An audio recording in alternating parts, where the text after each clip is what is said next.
राधे राधे मित्रों। तो मित्रों, आप लोग राधा किशन के अपकमिंग एपिसोड में देखेंगे कि मित्रों, वीडियो शुरू करने से पहले अगर आप हमारे चैनल पे नए हैं और अगर अभी तक आप लोगों ने हमारे चैनल को सब्सक्राइब नहीं किया तो चैनल को कर लीजिएगा सब्सक्राइब और बेल आइकन को प्रेस कर दीजिएगा, जिससे कि हमारी नई वीडियो का नोटिफिकेशन आपको मिल जाए। तो मित्रों, आप लोग देखेंगे कि बाला कहता है, ये राजकुमार की सखियाँ कहाँ जा रही हैं?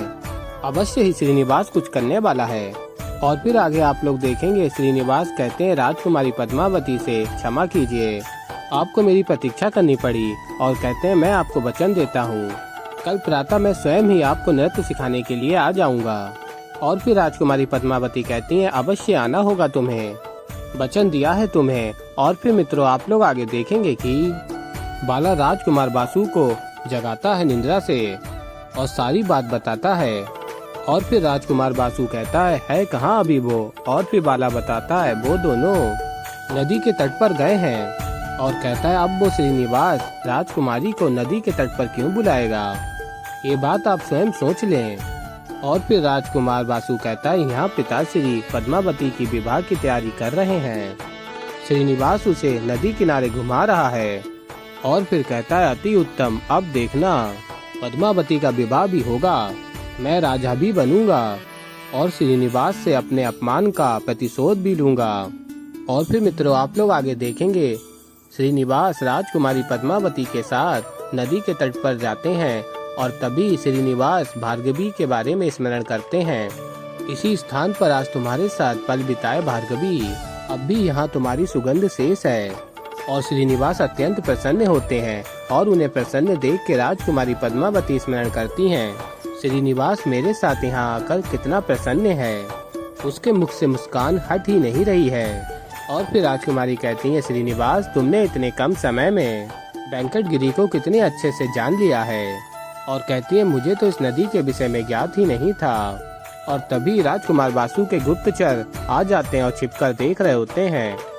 और श्रीनिवास राजकुमारी से कहते हैं, मुझे भी कहाँ ज्ञात था।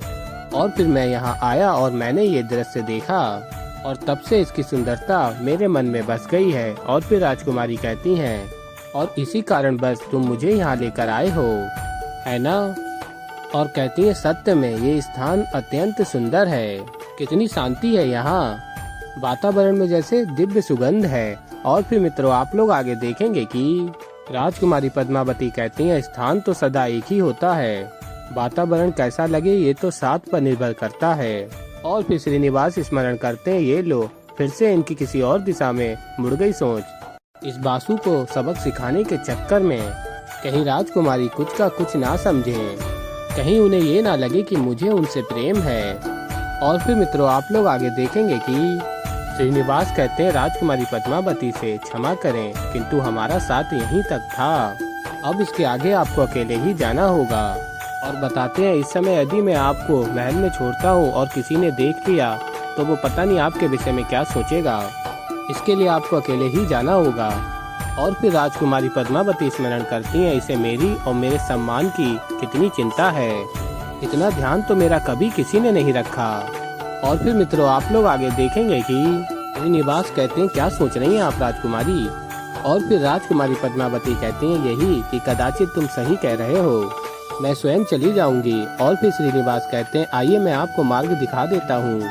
और फिर आगे आप लोग देखेंगे कि भार्गवी उन पुष्प के विषय में स्मरण कर रही होती हैं और कहती हैं, आखिर कौन हो सकता है वो जिसने मेरे लिए ये पुष्प भेजे होंगे, मुझे कल सवेरे पता करना ही होगा।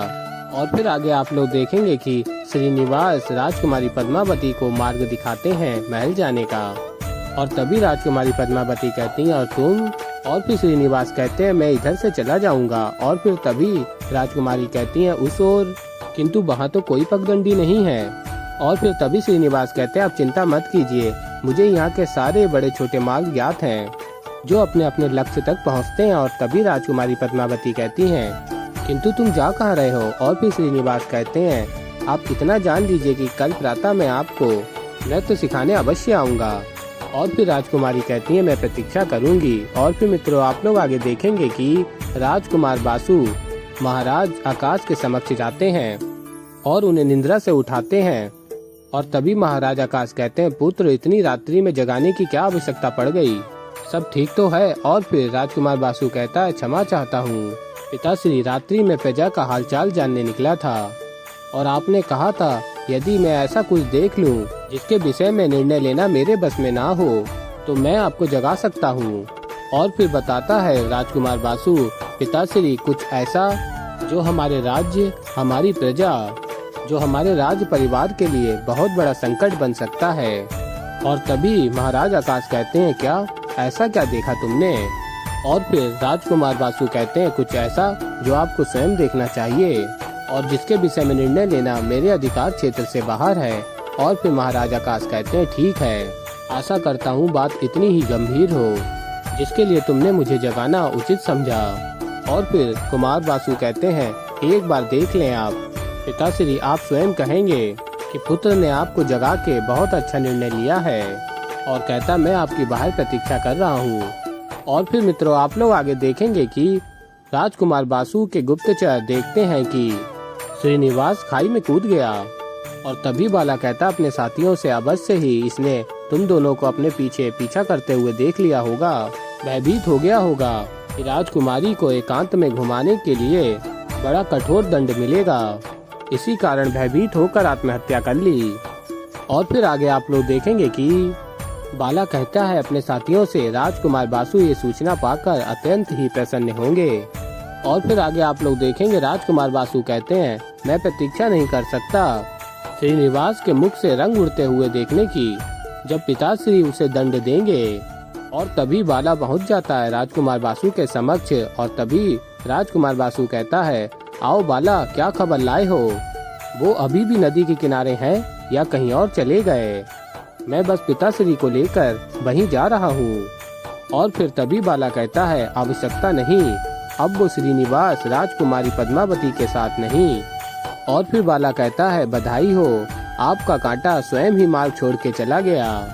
श्रीनिवास ने खाई में कूदकर आत्महत्या कर ली। और तभी राजकुमार बासु कहते हैं क्या सच कह रहे हो तुम? और फिर तभी बाला कहता है इतने गंभीर विषय में आपसे परिहास थोड़ी ना करूँगा। और बताता मैंने स्वयं अपने इन्हीं नेत्रों से देखा है श्रीनिवास को खाई में कूदते हुए। और तभी राजकुमार बासु कहते हैं श्रीनिवास तो मार्ग से हट गया परंतु मेरा मार्ग कठिन कर गया। पिताश्री किसी भी क्षण यहाँ आते होंगे, अब मैं उनसे क्या कहूँगा? तो ऐसे ही मित्रों आगे और भी बहुत कुछ देखेंगे आप लोग। तो अभी के लिए इस वीडियो में इतना ही। तो मित्रों अगर आप लोगों को हमारी वीडियो पसंद आई हो तो वीडियो को कर दीजिएगा लाइक, चैनल पे नए हैं तो चैनल को कर लीजिएगा सब्सक्राइब और बेल आइकन को ऑल पे करके प्रेस कर दीजिएगा, जिससे कि हमारी नई वीडियो का नोटिफिकेशन आपको मिल जाए। तो मित्रों मैं मिलता हूँ जल्दी ही आप लोगों को एक नई वीडियो के साथ। तो तब तक के लिए मित्रों राधे राधे।